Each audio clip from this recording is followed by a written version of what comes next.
किसान साथियों राम राम। आशा और उम्मीद करता हूं कि आप सब ठीक ठाक होंगे। साथियों, आज हम चर्चा करने जा रहे हैं नरमा के भाव के ऊपर। यह चर्चा क्यों जरूरी है? क्योंकि काफ़ी किसान साथियों के फ़ोन आ रहे हैं, मैसेज आ रहे हैं कि आप नरमा के बारे में भाव जो रहने की संभावना, अनुमान जो दिखाई दे रहा है, उसके बारे में वीडियो बना करके जानकारी दें।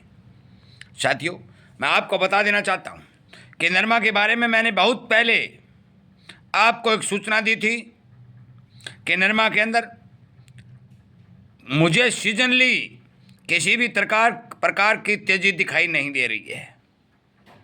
बाजार के जानकारों का जो अनुमान निकल के आया उसके हिसाब से, और जो बाहर से आयात होकर के रुई भारत में आ रही थी उसके हिसाब से जो आंकलन और डाटा सामने बाजार में प्रदर्शित किया गया, उसके हिसाब से कतई 100 कोस तक 30 दिसंबर तक नरमा के अंदर भारी तेजी की संभावना दिखाई नहीं दे रही थी। इसी बारे में पहले जानकारी दे चुका हूँ। अब आगे क्या संभावना दिखाई दे रही है, क्या सिस्टम बन रहा है, ये मैं आपको बताने जा रहा हूँ। कृपया करके इसी तरह की सच्ची और सटीक जानकारी आपको मिलती रहे। आप इस चैनल के साथ सब्सक्राइब कर लीजिए, अपने दोस्तों तक शेयर कर दीजिए, ताकि उन्हें भ्रमजाल के बारे में जो भी प्रचारिक सिस्टम चल रहा है उसके बारे में पता चल सके और वो सावधान और सतर्क हो सकें। साथियों, नरमा के अंदर जो भी किसान एमएसपी के ऊपर अपनी फसल बेचने में कामयाब होगा, 100% उसकी जीत होगी। ये 30 दिसंबर तक की बात मैं आपको बता रहा हूँ। इसके बीच में कोई भी यदि रिपोर्ट आएगी तो वीडियो के माध्यम से आप तक फौरन पहुँचा दी जाएगी। ये बात मैं क्यों कह रहा हूँ, ये सुन लीजिए। ये इसलिए कह रहा हूँ कि लगभग 50 लाख गांठों का पुराना स्टॉक देश के अंदर मौजूद है, और 50-60 लाख गांठों से भी ज़्यादा आयात होकर के रुई भारत में आने को तत्पर आ रही है। जो सरकार ने एक सीधा रास्ता खोल रखा है कि free duty US cotton Bharat में सिलिंग मिल वालों को उपलब्ध करवा रही है। और फसल का जो अनुमानित जानकारी मैं आपको पहले वीडियो में बता चुका हूं कि 250 लाख गांठ से भी थोड़ी बहुत कम रहने की अनुमानित दिखाई दे रही है। इसका साफ और सीधा मतलब है कि 250, 50 और 50, 350 लाख गांठ का उत्पादन समेत स्टॉक भारत के अंदर मौके के ऊपर मौजूद होता हुआ दिखाई दे रहा है। सच्चे आंकड़े सुन लीजिए। और खपत 340 और 330 लाख गांठ की है। नियमित रूप से 1 लाख गांठ की पिड़ाई डेली हो रही है, और बाजार के अंदर 1.25 लाख और 1.5 लाख गांठों के बीच में आमदन बाजार के अंदर मौके पर चल रही है। इन सारे फंडामेंटलों को देखते हुए नरमा में तेजी दिखाई नहीं दे रही है। एक बात। दूसरी बात और बता दूं कि जो हमारे भारत के अंदर एमएसपी के चलते कॉटन के भाव हैं, उससे भी मंदे भाव अंतर्राष्ट्रीय बाजार में रुई के बने हुए हैं, जिससे भी भारत की रुई या भारत के धागे के निर्यात की संभावना बहुत कम नजर आ रही है। आप सभी को पता है, निर्यात घटता है, आयात बढ़ता है, तो 100% भाव दबते हैं।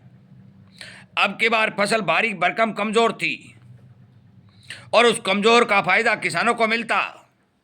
उससे पहले ही सरकार ने फ्री ड्यूटी आयात खोल दिया, और सिलिंग मिल वालों को जितने भी मिलर हैं उन्हें विदेशी आयातित रुई के बारे में संपूर्ण रूप से स्टॉक करने का मौका मिल गया। अब कुछ किसान साथी ये कहेंगे कि नरमा की खली और बनोला तेल कहाँ से आएगा।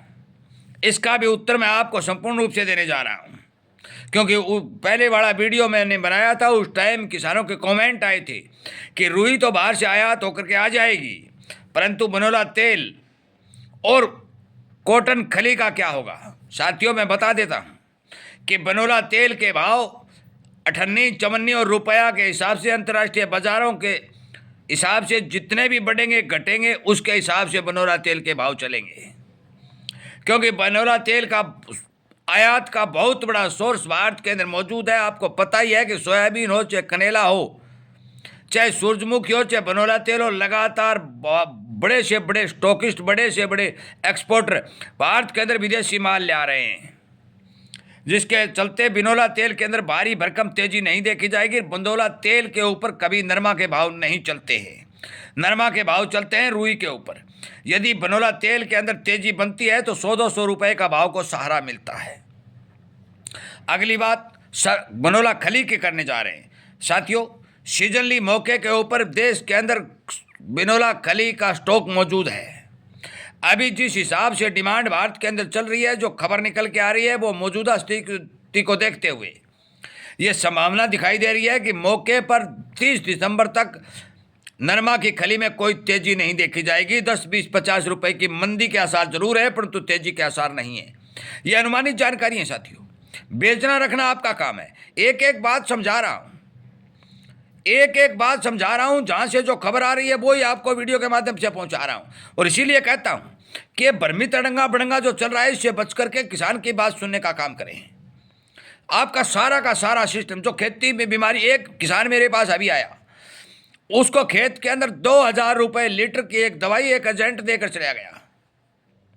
मैं बता देना चाहता हूं, इस तरह के सामान, इस तरह के जो एजेंट गांव और घरों में दुकानों पर घूम रहे हैं, उनसे बचाने के लिए भी प्रयास कर रहा हूं। अनेक वीडियो बनाकर आप तक पहुंचा रहा हूं। फसलों की रोग बीमारी को बहुत कम खर्चे में कंट्रोल करने के लिए वो भी वीडियो बनाकर आप तक पहुंचा रहा हूं। बीज के बारे में, दवा खाद के बारे में भी जानकारी इस चैनल के ऊपर जो जागरूकता रूपी अभियान चलाया जा रहा है, इस पर आपको लगातार मिल रही है। इसीलिए कहा जाता है कि आप इस चैनल के साथ जुड़िए, तमाम भ्रमों को दूर करिए। मैं बता दूं, नरमा का जो जिक्र चल रहा है, 30 दिसंबर तक को किसी भी प्रकार की तेजी नरमा के आने की संभावना साथियों नहीं दिखाई दे रही है। जिस चीज़ में तेजी होगी, तेजी बता दी जाएगी। मंदी के अनुमान आएंगे, मंदी बता दी जाएगी। यदि फसल के हिसाब से सरकार आयात को रोक देती है तो भारतीय किसान को 9000 से प्लस के भाव बनते, परंतु और वो कमी के भाव बनते। अंतर्राष्ट्रीय बाजारों के अंदर मौके के ऊपर कॉटन में तेजी नहीं है। अमेरिका के अंदर 62, 63 और 64 सेंट के भाव चल रहे हैं, जो 15 साल के सबसे निचले स्तर पर चल रहे हैं। डिमांड काफ़ी घटी हुई है। चीन ने तो यहाँ तक कह दिया है कि हमारी डिमांड 20 लाख गांठ प्रति वर्ष घट चुकी है, क्योंकि हमें इतनी बड़ी भारी मात्रा में धागे की आवश्यकता नहीं है। बांग्लादेश से रिश्ते खराब होने के कारण बांग्लादेश भी इन भावों में भारत की रुई या धागा ये निर्यात करने की इच्छा नहीं जता रहा है। सभी तरह के फंडामेंटल ये बता रहे हैं कि नरमा में 30 दिसंबर तक कोई तेजी बड़ी बनने की संभावना नहीं है। जो भी खबर आएगी वो आपको बता दी जाएगी। होना क्या है, कब हो जाए, बाजार का खेल कब पलट जाए, इस बात की कोई गारंटी नहीं होती, परंतु ये जानकारियां आपको अनुमानित दी जा रही है। अनुमानित जानकारियों के हिसाब से ये 100% सटीक जानकारी आपको वीडियो के माध्यम से पहुंचाई जा रही है। मैं उम्मीद करूंगा कि आप इस तरह की जानकारी प्राप्त करते रहेंगे, अपने दोस्तों मित्रों तक शेयर करते रहेंगे और उन्हें इन जानकारियों का फायदा पहुंचाने के लिए किसान हित में 4 कदम आगे बढ़ करके सोशल मीडिया के ऊपर किसान की आवाज़ को उठा करके, किसान के संगठन को बढ़ा करके, जो भी किसान के सामने समस्याएं आ रही है, उन समस्याओं के मुद्दे उठाते हुए जो वीडियो बनाए जा रहे हैं उनको शेयर करते रहेंगे। चैनल में संख्या बल को बढ़ा करके ताकत देते रहेंगे और इसी तरह किसान हित में काम करके आगे बढ़ते रहेंगे। जय हिंद।